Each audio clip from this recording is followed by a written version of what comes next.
नमस्कार दोस्तों, स्वागत है आप सभी का आइडियल एकेडमी के ऑनलाइन लर्निंग प्लेटफॉर्म में। दोस्तों, हम अपनी ईयर लॉन्ग केमिस्ट्री बैच का आज की शुरुआत करते हैं।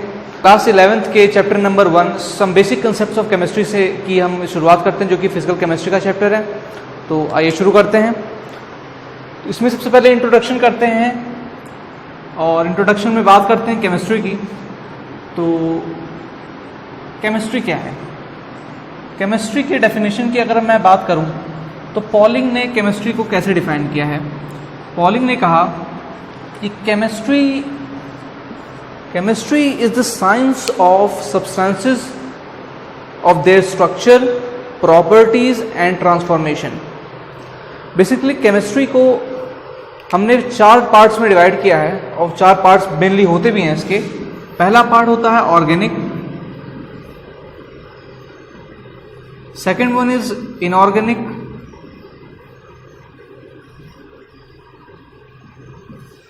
थर्ड पे हम बात करते हैं फिजिकल, और फोर्थ में एनालिटिकल।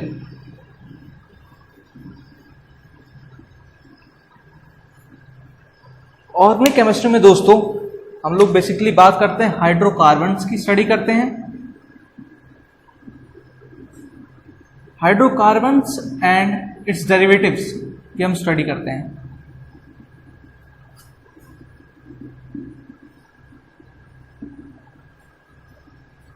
इनऑर्गेनिक केमिस्ट्री में हम लोग सारे एलिमेंट्स की स्टडी करते हैं, एलिमेंट्स एंड कंपाउंड्स की।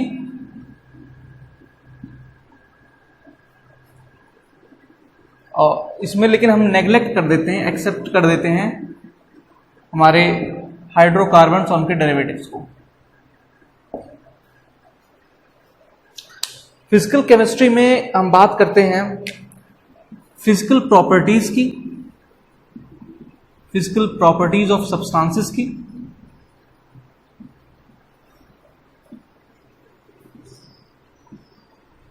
साथ ही साथ प्रेशर का, टेम्परेचर का और वॉल्यूम का इफेक्ट जानने की कोशिश करते हैं। वॉल्यूम का इफेक्ट, साथ ही साथ कंसंट्रेशन की भी हम यहां पर बात करते हैं। एनालिटिकल केमिस्ट्री में हम एनालिसिस करते हैं क्वांटिटेटिव एंड क्वालिटेटिव एनालिसिस की हम बात करते हैं किसी भी सब्सटेंस के।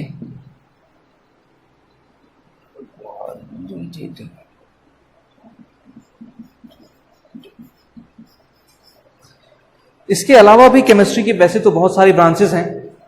उसमें हम कंसीडर करते हैं geo chemistry, industrial chemistry, nuclear chemistry and etcetera etcetera. Lavoisier को याद रखिएगा नाम, लेवोसियर को फादर ऑफ मॉडर्न केमिस्ट्री के नाम से जाना जाता है। Father of modern chemistry.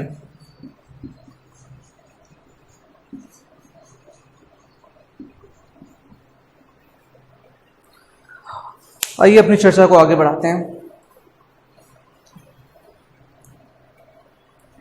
Chemistry का स्कोप क्या है?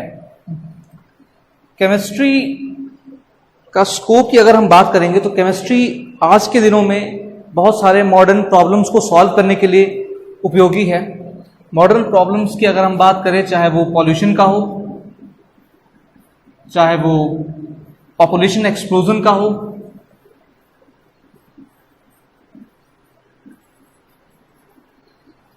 चाहे वो डिप्लीशन ऑफ रिसोर्सेस का हो,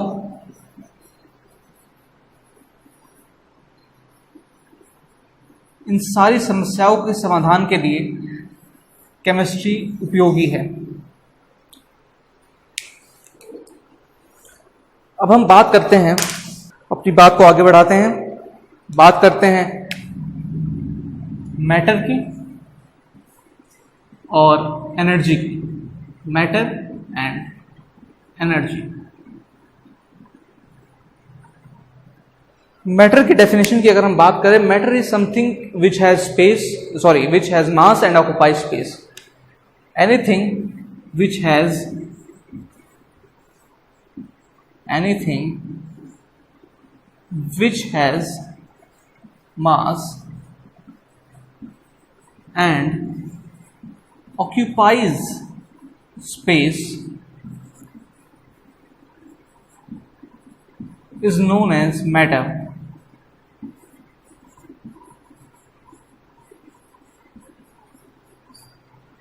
मैटर के ऊपर अगर हम और बात करें तो matter can neither be created, matter can neither be created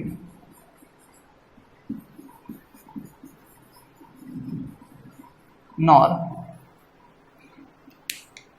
can be destroyed.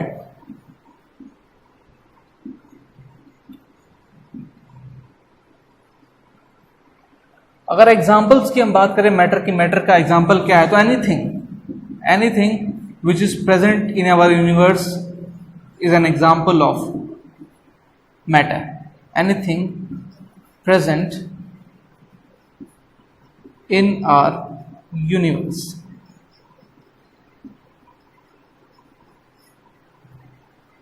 अब बात करते हैं एनर्जी की. एनर्जी को डिफाइन कर सकते हैं आप capacity of doing work, capacity of doing work.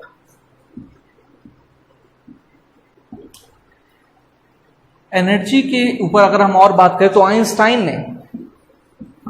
ने एक रिलेशन फॉर्म किया एनर्जी और मास के बीच में, और वो रिलेशन है E is equal to mc².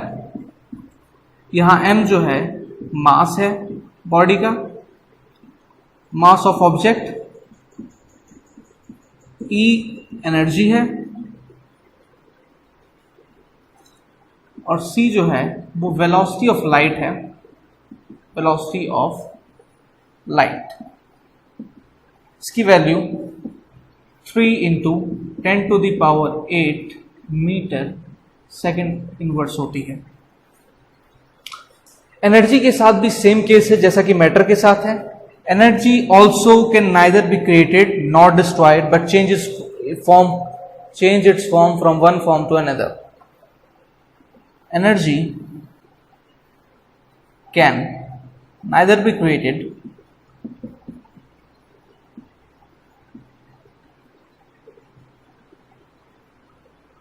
nor can be destroyed,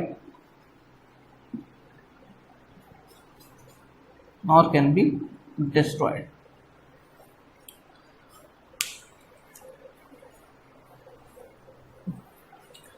इन दोनों रूल्स को, मैटर के इस रूल को और एनर्जी के इस रूल को अगर हम कंपाइल करें तो दोनों को कंपाइल करके लिख सकते हैं, the total amount of matter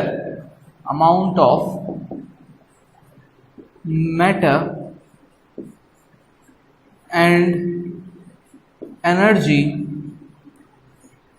is fixed. The total amount of matter and energy is fixed. आइए आइंस्टाइन के इस फॉर्मूला के ऊपर एक क्वेश्चन को देखते हैं. आइए एग्जांपल देखते हैं. आइए इस क्वेश्चन को देखते हैं. तो हम एनर्जी और मास में रिलेशन जानते हैं कि E is equal to mc² होता है. एनर्जी का वैल्यू हमें निकालना है अलग अलग यूनिट में. C का यहाँ पर वैल्यू, वेलोसिटी ऑफ लाइट का वैल्यू आप जानते हैं कि 3 इंटू 10⁸ मीटर सेकेंड इनवर्स होता है.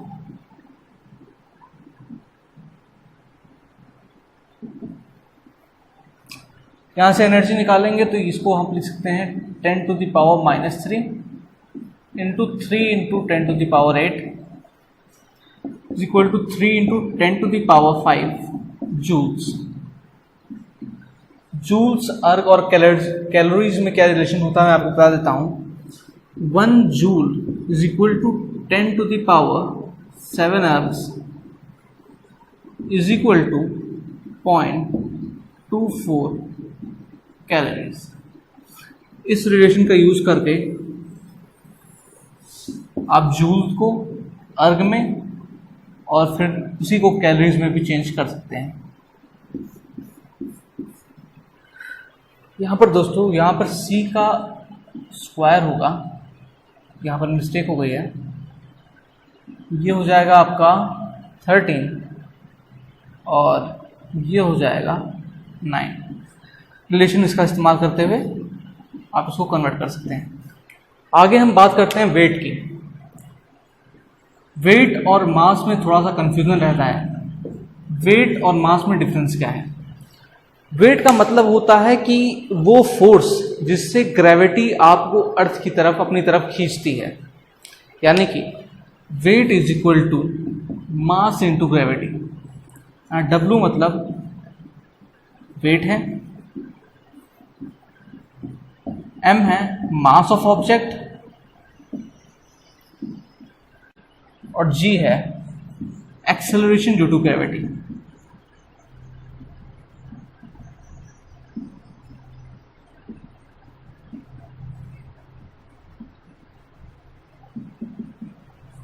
मास का value throughout the universe constant रहता है, मगर वेट का वैल्यू जैसा कि आप देख रहे हैं जी की वैल्यू पे डिपेंड करेगा। तो जैसे जैसे जी की वैल्यू चेंज होगी, वेट आपका अपने आप ही चेंज होता रहेगा। अपने आपका इंट्रोडक्शन, वैसे हम लोगों ने मैटर पढ़ लिया है। अब मैटर को हम लोग आगे डिस्ट्रीब्यूट करते हैं। मैटर का डिस्ट्रीब्यूशन दो तरीके से हो सकता है। एक है फिजिकल कैरेक्टरिस्टिक्स के ऊपर, फिजिकल कैरेक्टरिस्टिक्स के ऊपर, और दूसरा है केमिकल कैरेक्टरिस्टिक्स के ऊपर या फिर केमिकल प्रोपोर्शंस के ऊपर।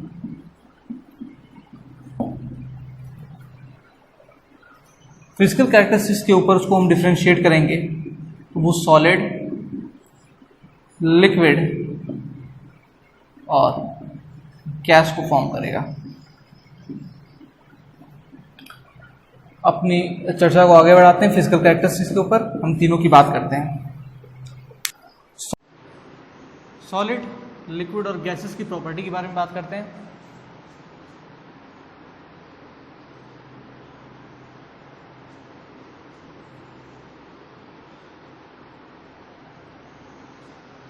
सॉलिड तीनों की कंपैरेटिव प्रॉपर्टीज के बारे में डिस्कस करेंगे। पहले इंटरमॉलिक्यूलर स्पेस जानते हैं। इंटरमॉलिक्यूलर स्पेस सबसे लीस्ट होता है सॉलिड में, लिक्विड में ये मोर देन सॉलिड होता है और गैसेस में मैक्सिमम होता है मोर देन बोथ। उसके बाद बात करते हैं आइए स्टेट की। तो ये मैक्सिममली ये रिजिड होते हैं। लिक्विड्स का कोई डेफिनेट शेप नहीं होता, नो डेफिनेट शेप।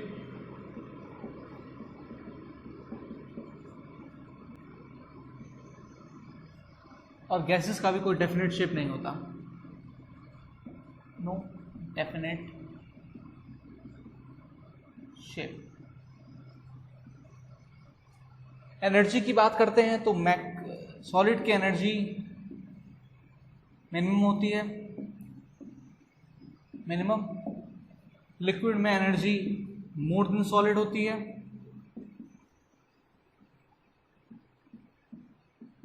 और गैसेस स्टेट में मैक्सिमम एनर्जी होती है।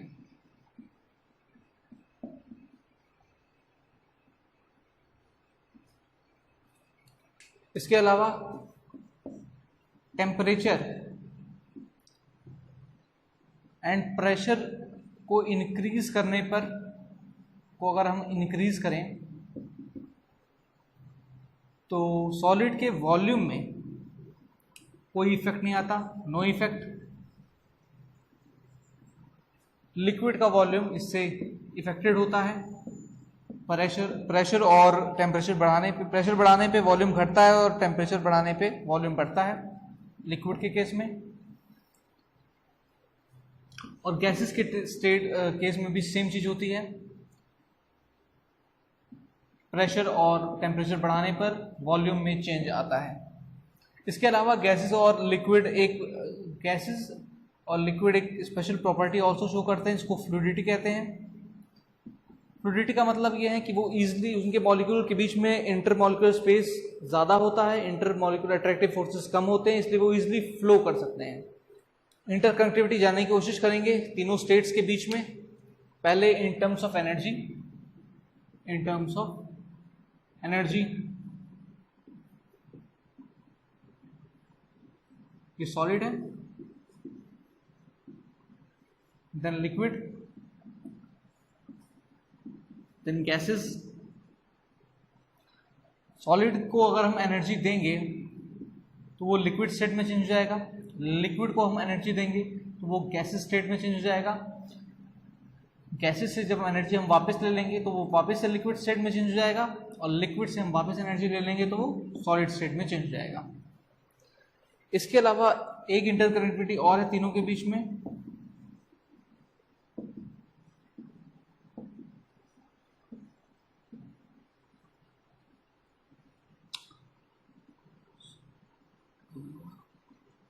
सॉलिड डायरेक्टली गैसेस में चेंज हो सकते हैं through a process known as sublimation.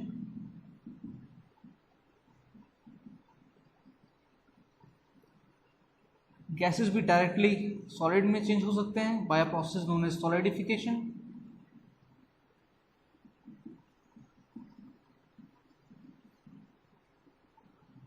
Solid liquid में चेंज हो सकता है बाय मेल्टिंग।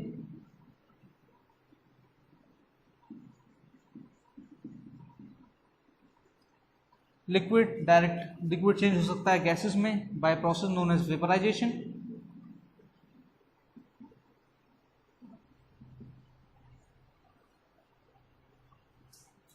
लिक्विड्स चेंज हो सकते हैं सॉलिड्स के सॉलिड स्टेट में बाय फ्रीजिंग,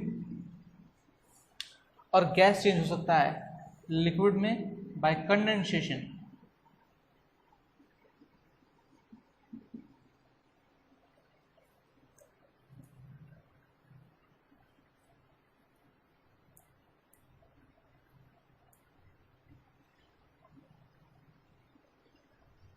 अब बात करते हैं एलिमेंट्स इन कंपाउंड्स की। Elements and compounds. Elements in compound में पहले एलिमेंट्स की बात करते हैं। एलिमेंट्स क्या क्या होते हैं? एलिमेंट्स वो प्योर सब्सटेंस होते हैं, प्योर सब्सटेंस होते हैं जिनको और सिंपलर फॉर्म में नहीं तोड़ा जा सकता by any chemical process. Pure substance can't be more simplified by any chemical process।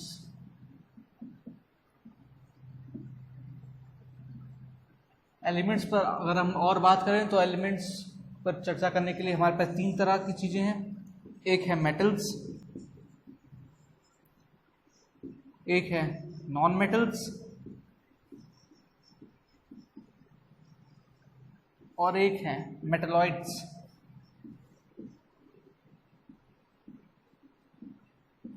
और सेमी मेटल्स।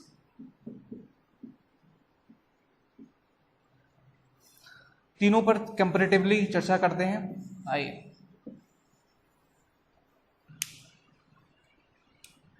मेटल्स,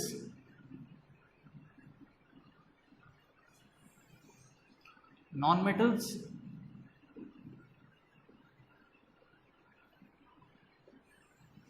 और मेटलॉइड्स।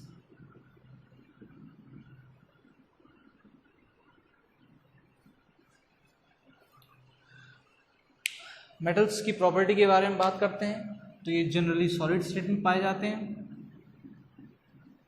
लस्टरस होते हैं, शाइन करते हैं, मेरिएबल एंड डक्टिलिटी को शो करते हैं। मतलब वो इजली शीट्स में और लंबे लंबे वायर्स में कन्वर्ट हो सकते हैं। सिमिलरली नॉन मेटल्स की बात करते हैं तो ये सॉलिड स्टेट में नहीं, जनरली गैसेस होते हैं, नॉन लस्टरस होते हैं,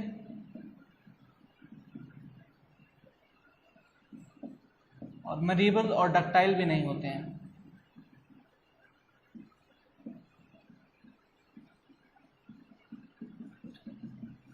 not present.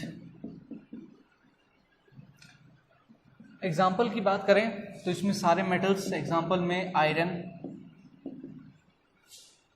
Copper, zinc etcetera. इसके एग्जाम्पल की बात करें तो सारी gases, nitrogen, oxygen, fluorine, chlorine etcetera. Metalloids की प्रॉपर्टी के बारे में बात करें तो मेटलॉइड्स जनरली दोनों की प्रॉपर्टी से डिफर करते हैं। इनके एग्जाम्पल्स हैं जैसे कि सिलिकॉन,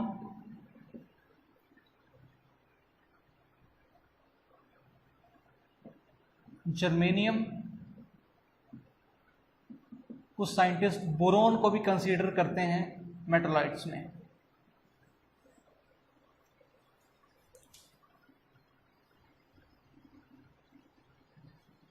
कंपाउंड्स पर बात करते हैं।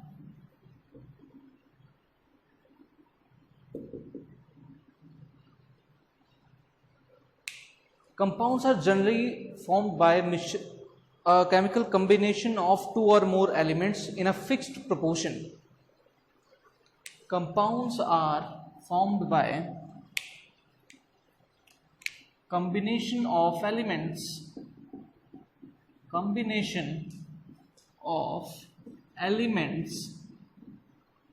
elements two or more in fixed proportion of mass,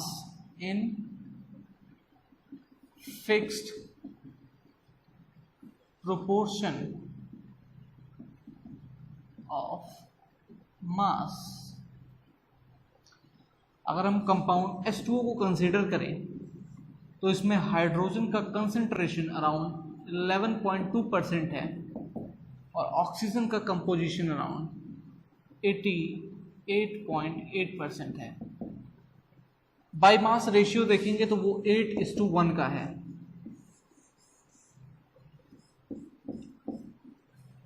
eight is to one के कॉम्बिनेशन का रेशियो है ऑक्सीजन टू हाइड्रोजन। कंपाउंड्स को हम लोग फिजिकली सेपरेट नहीं कर सकते हैं, फिजिकली नॉट सेपरेट। हाँ, केमिकली इनको सेपरेट करना पॉसिबल है।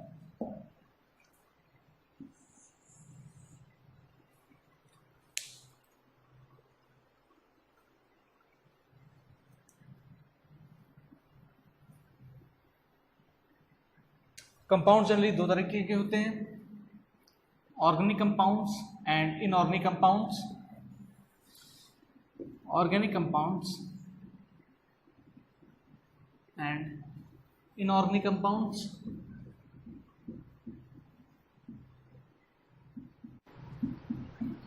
Organic compounds are extracted from living beings और living substances.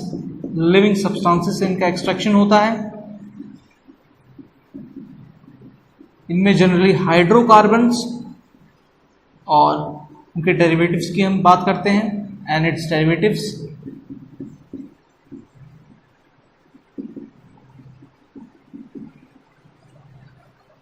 Inorganic compounds extract होते हैं नॉन लिविंग थिंग से।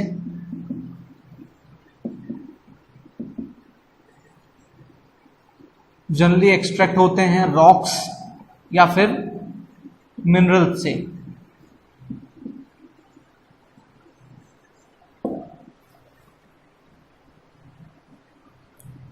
अब हम बात करते हैं मिक्सचर्स की।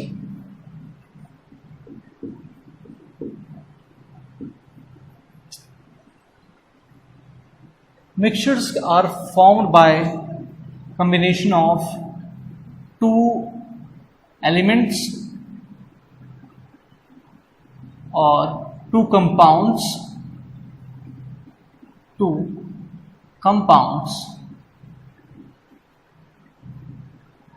or both in any proportion। किसी भी proportion में आप कोई भी दो एलिमेंट को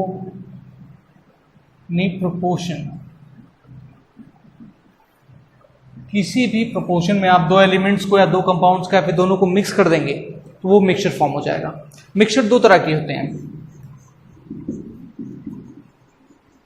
एक होता है होमोजीनियस,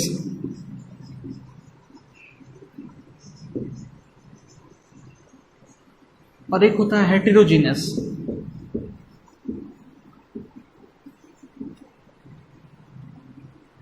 होमोजीनियस और हेटेरोजीनियस की प्रॉपर्टी के बारे में डिस्कस करते हैं।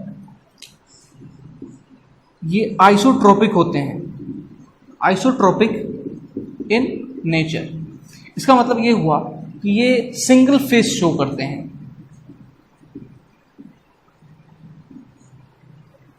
हेटेरोजीनियस मिक्सचर जो होता है वो एन आइसोट्रोपिक होता है।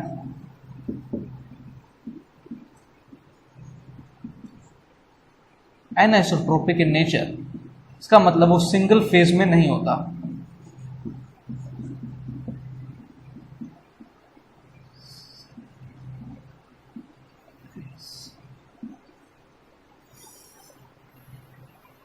हेटेरोजीनियस के मिक्सचर को हम लोग जो उसके कंपोनेंट्स होते हैं उसको नेक्ड आइज से देख सकते हैं।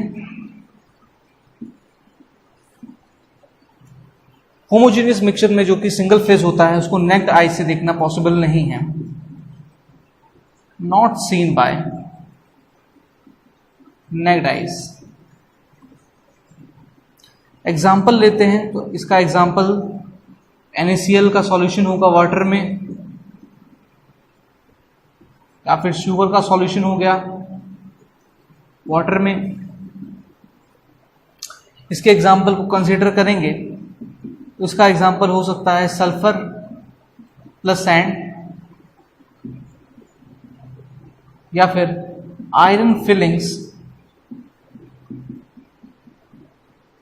Plus sand.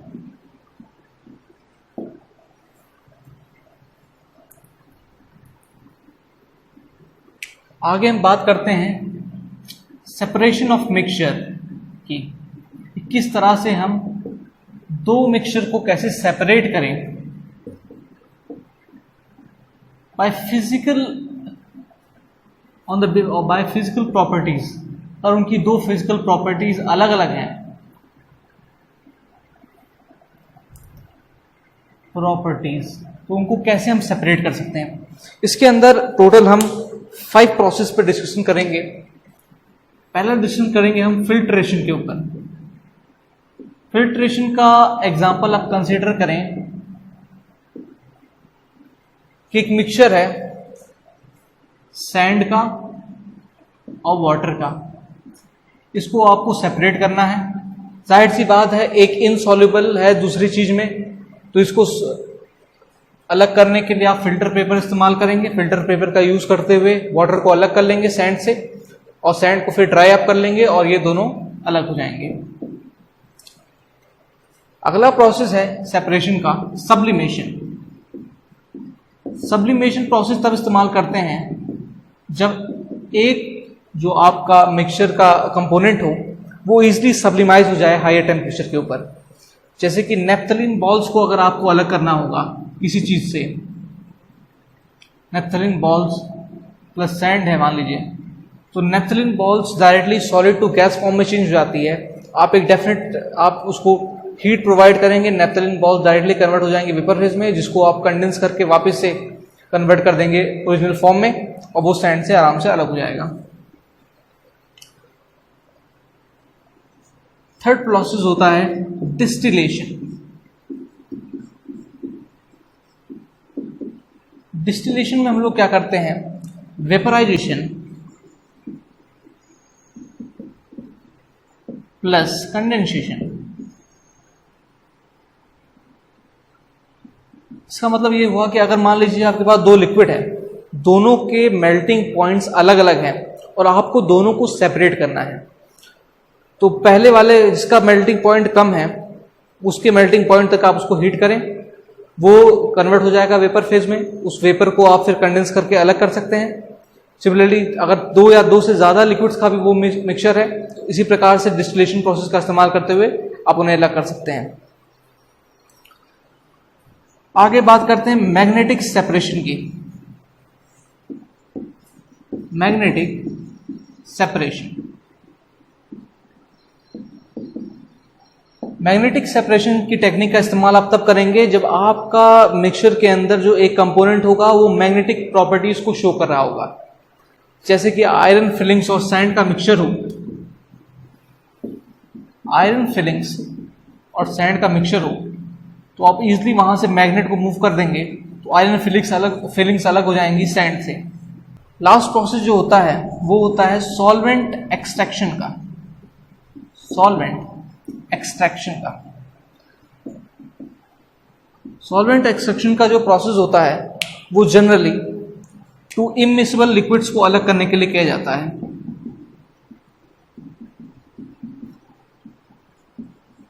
To immiscible liquids को मान लीजिए आपको अलग करना हो, मान लीजिए एग्जांपल के तौर पर आपको सॉल्यूशन दिया हो आयोडीन का प्लस वाटर का। अब आयोडीन को आपको वाटर से अलग करना है तो आप क्या करेंगे, इस सॉल्यूशन में आप ईथर ऐड कर दीजिए।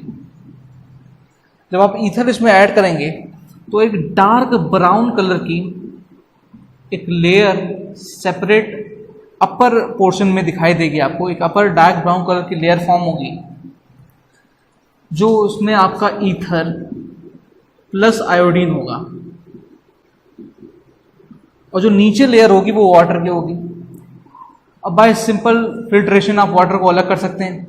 अब इन दोनों को अलग करने के लिए आप फिर से डिस्टिलेशन प्रोसेस का इस्तेमाल करेंगे क्योंकि इन दोनों के बॉइलिंग पॉइंट्स और मेल्टिंग पॉइंट्स अलग अलग हैं। तो डिस्टिलेशन का इस्तेमाल करते हुए आप इनको वापस से अलग कर देंगे। दोस्तों इस वीडियो के लिए आज इतना ही। अगले वीडियो में हम डिस्कस करेंगे डाल्टन्स एटॉमिक थ्योरी को और लॉज ऑफ केमिकल कॉम्बिनेशंस को। हमारे इस चैनल को सब्सक्राइब करें, वीडियो को लाइक करें और शेयर करें। Thank you.